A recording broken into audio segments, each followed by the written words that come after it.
At the end of World War II, the Polish ambassadorial team in Bombay, led by the determined heroine Kira Banaszynska, and supported by the local Indian communities, including the principalities of Kualapur, Jamnagar, and several others, dispatched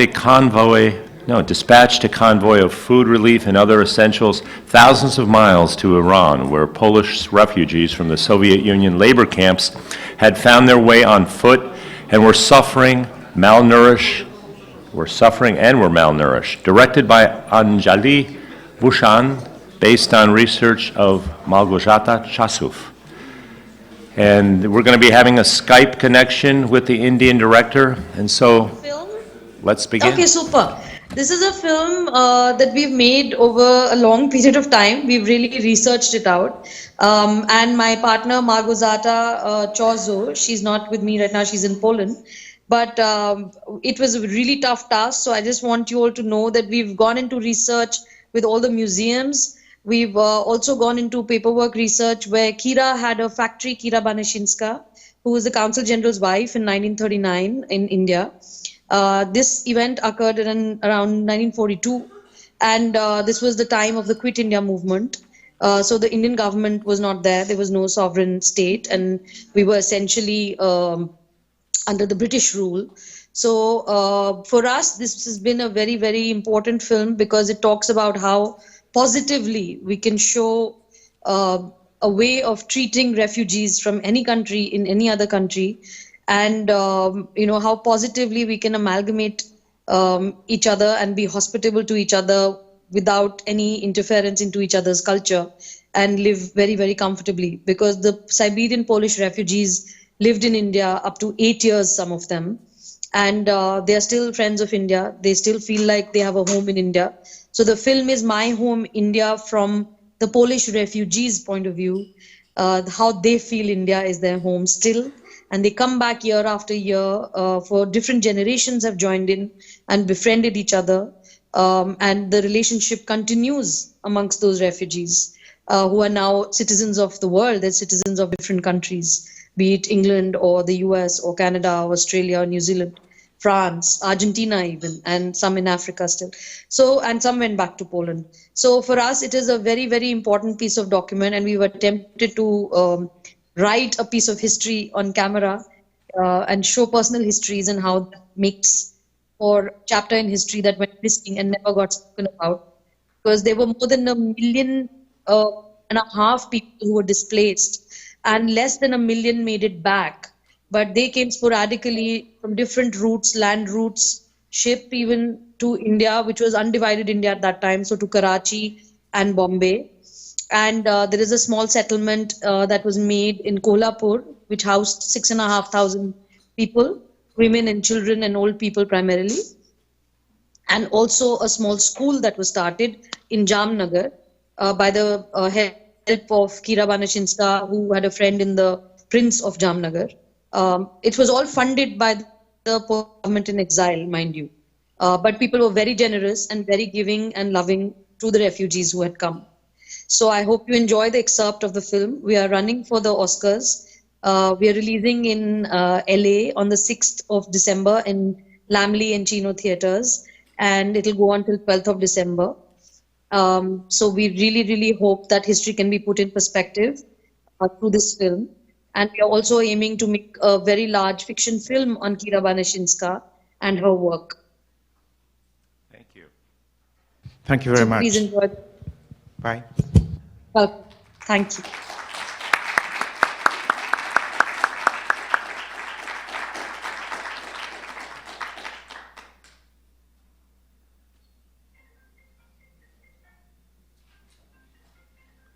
Please turn off your phone.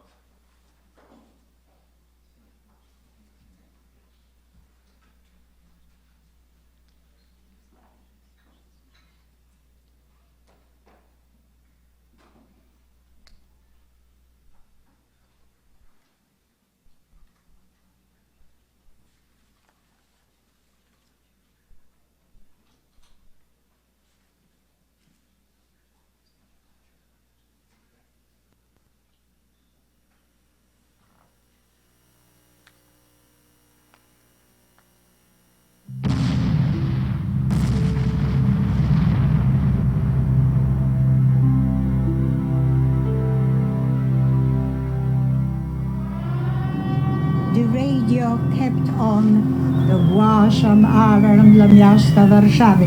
And then we all had to go down these dugouts and wait there for a bit. For a while, it was quiet, but then started arrest.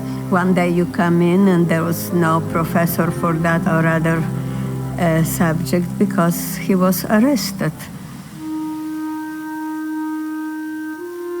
They deported teachers and doctors and landowners, all kinds of people like that. And they put us to forest into work. My father died pretty soon. He died in 1940 in October. I was only 6 months old when we were evacuated to Siberia. Me, my mother, and my 2 sisters. Wywieźli nas 14 kwietnia 1940 roku. Miałem wtedy 8 lat. I was 12 years old. I was 5. Children are always worst off because they don't deserve this, being deprived of normal life.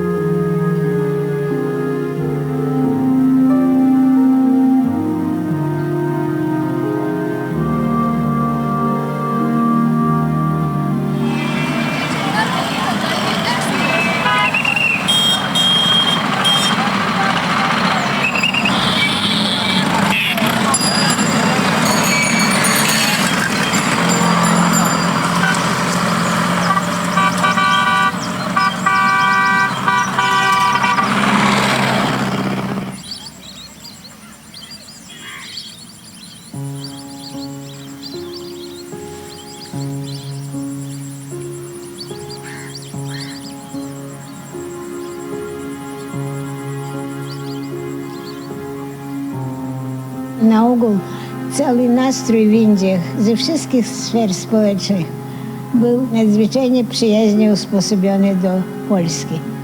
I ja właśnie zwróciłam się do nich wszystkich z prośbą, aby nam pomogli zorganizować w jakikolwiek sposób zbieranie pomocy dla uchodźców, którzy po zawarciu porozumienia ze Stalinem byli zwolnieni z swoich lagrów i obozów, ale nie było im dane żadnych środków lokomocji, tylko nie byli pozostawieni sobie. Jesteście wolni, możecie iść, ale jakimi drogami to już od was zależy. Doszło do tego, że myśmy mieli wiele tych rzeczy nazbieranych i postanowiono było, że najlepsza droga do przesyłania ich do Rosji byłoby bezpośrednio z Bombaju drogą lądową. Wtedy mąż wpadł na pomysł, że jeżeli pójdą tam ciężarówki, wracając mogłyby przywieźć stamtąd uchodźców. Po wielkich pertraktacjach pozwolili nam wprowadzić do Indii 550 sierot. Ostatecznie dostaliśmy pozwolenie na wprowadzenie do Indii 5,5 tysięcy kobiet i dzieci. W dodatku do początkowej grupy sierot.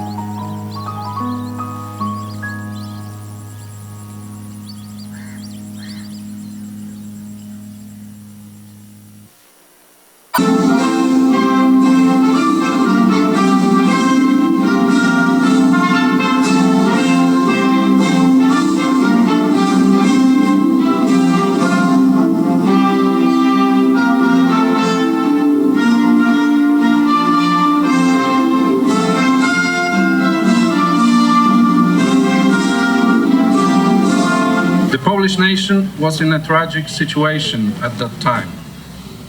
Our debt of gratitude to the Indian nation for the selfless help, sympathy and warmth it extended to our countrymen, some of whom are here with us today, is immeasurable. Życie w Bombaju przed wojną było bardzo ożywione. Na początku byłem tylko zajęta tym, że myśmy mieli przyjęcia. My chcieliśmy puścić przez nasz dom cały korpus dyplomatyczny i całą arystokrację bombajską, więc mieliśmy przynajmniej 2 razy na miesiąc duże obiady na 16 osób. Od czasu do czasu musieliśmy mieć duże przyjęcie mniej więcej na jakieś 150 osób. Jak zaczęła się ta robota, później już czasu nie było.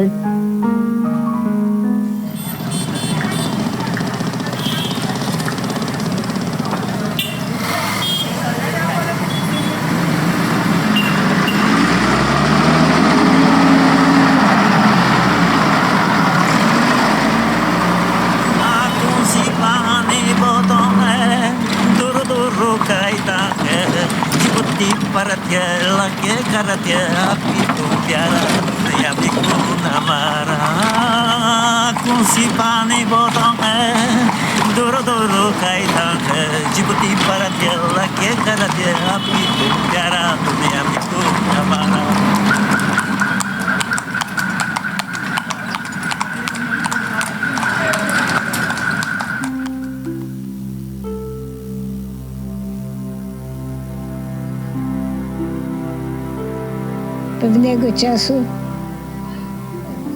konsulat dostał zawiadomienie z Karachi, że przyszedł statek z grupą 1500 uchodźców i żeby natychmiast przysłać tam kogokolwiek z konsulatu, ponieważ nie mogli się z nimi dogadać. Nikt nie mówił po angielsku. Załoga konsulatu nie była dostateczna, żeby można było odpowiednie siły posłać do Karachi. Nikogo nie było prócz mnie.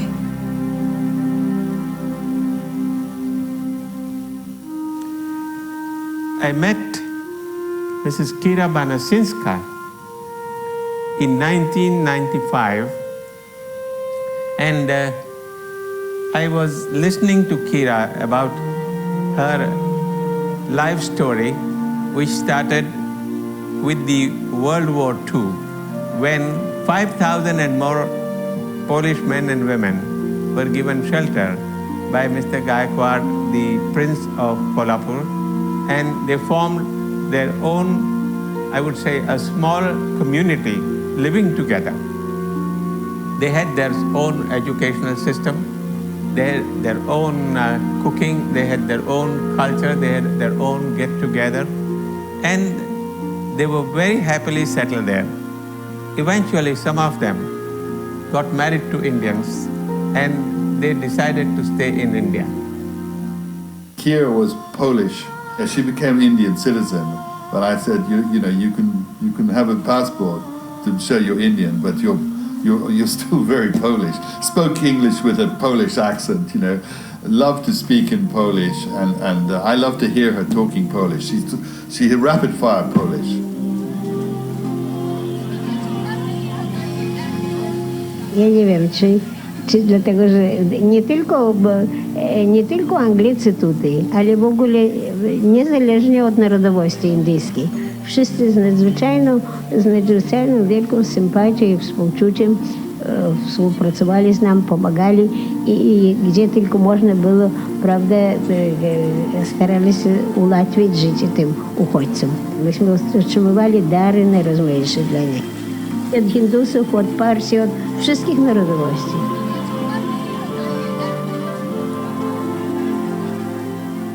Ja nie byłem wcale nie byłem przygotowany do tego, tylko prowadziłem tak przy pomocy ludzi, którzy też nie byli fachowcami.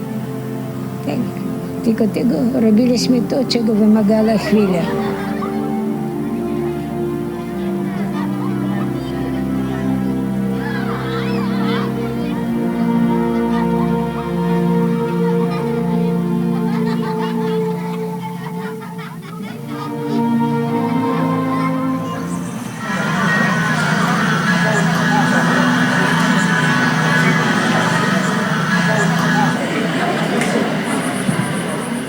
I was just about the age of my grandson, who was 4 years.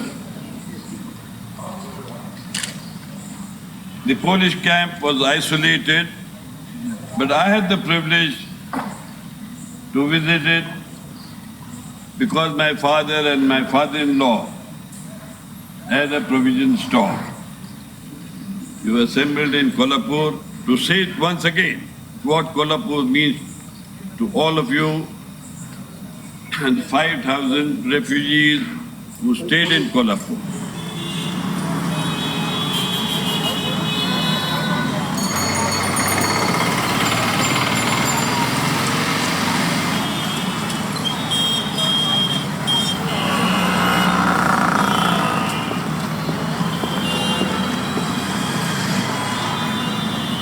To osiedle było świetnie zorganizowane, dlatego że ambicją Polaków było to, żeby pokazać na zewnątrz, że potrafią się Polacy sami zarządzać. Dlatego powstała cała komendantura, cała administracja tego osiedla, również powstały szkoły polskie, harcerstwo, zuchy, cała obsługa, infrastruktura, policja, straż pożarna, prawda, była tam, poczta, wszystko było pod władzą właściwie Polaków. Można powiedzieć, że na tym terenie to powstała mała Rzeczpospolita Polska w tym czasie. Kiedy tutaj w Europie, prawda, była wojna, kraju naszego nie było, to tam całkowicie na terenie Indii, to sobie trudno aż wyobrazić, istniała mała Polska.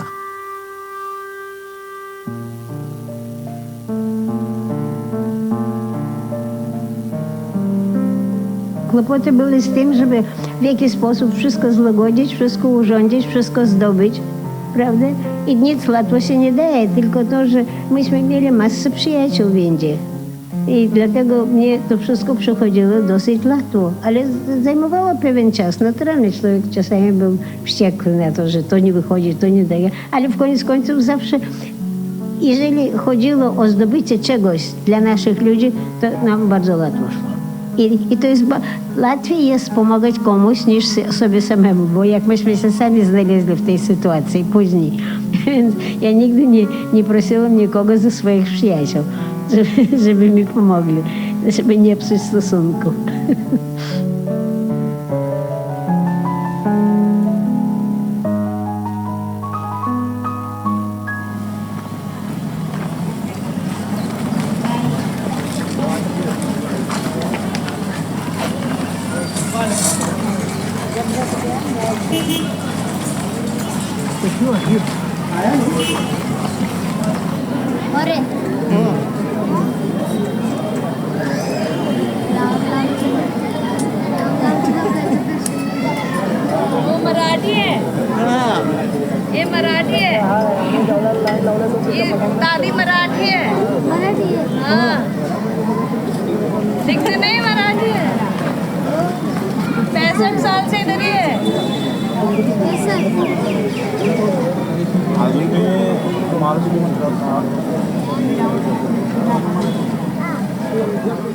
Religia to jest jedna.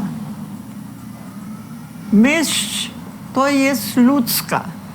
Ludzie myślą o religii. Pan Bóg nie. Pan Bóg nie odseparował jedną religię od nas, drugą religię nam dał, czy co, wcale nie. I taka ja byłam spokojna w całej tej. Ja idę, tempel chodziłam do hinduskiej, wszystkich właściwie święta obchodzę, nasze święta. Nie miałam zabronione właściwie, żebym ja obchodziła swoje święta, żebym ja szła do kościoła. Kiedy chcę, do którego kościoła idę.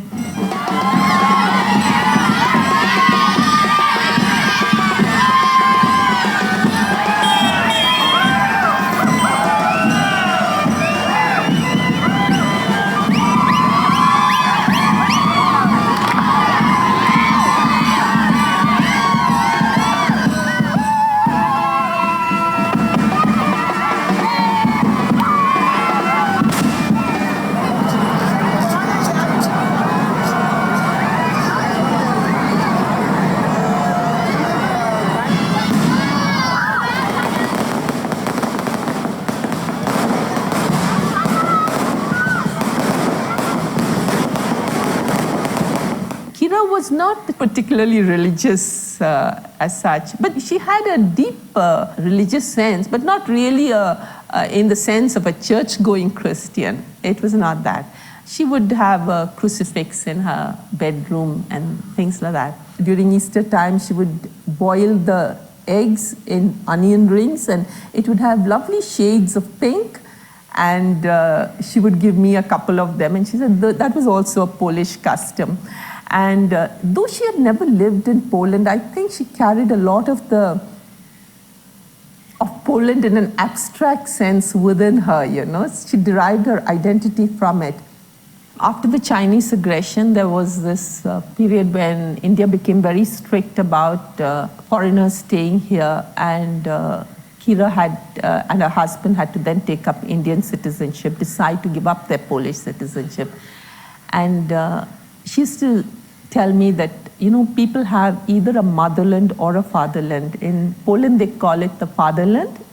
And in India, we say the motherland. So she says, I am blessed by having both a fatherland and a motherland.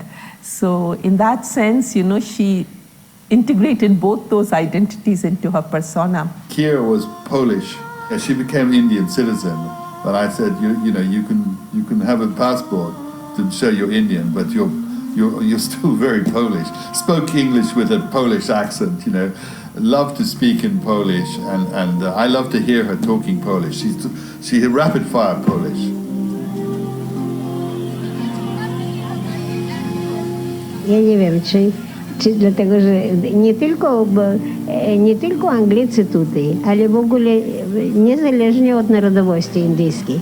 Wszyscy z nadzwyczajną wielką sympatią i współczuciem współpracowali z nami, pomagali i gdzie tylko można było, prawda, starali się ułatwić życie tym uchodźcom. Myśmy otrzymywali dary najrozmaitsze dla nich. Od Hindusów, od Parsi, od wszystkich narodowości.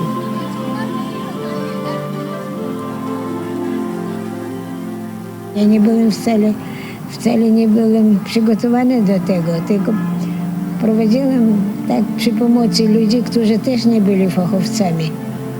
Tak, tylko tego robiliśmy to, czego wymagała chwila.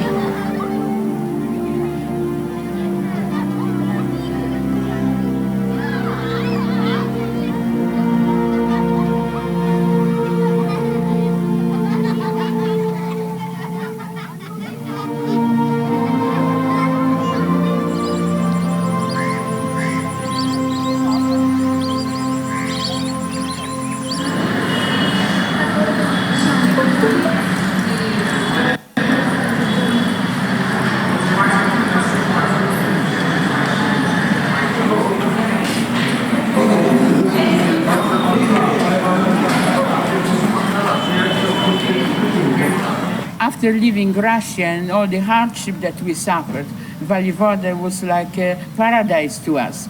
We felt free and normal life, but at the back of our minds, we always felt that it wasn't our real country, and we're hoping to return to Poland sometime. And from the Indian Independence Day, somehow our Independence Day seemed to have been moving away from us. We're hoping that it wasn't for too long, but we never expected that it would last so long. When I learned we were going to England from India, I gathered some what I thought were valuable possessions, a few stamps, a few coins, a few toys, and I put them in a large tin container, made a hole next to the hut where we lived and buried it, so hopefully it's still there for somebody to find.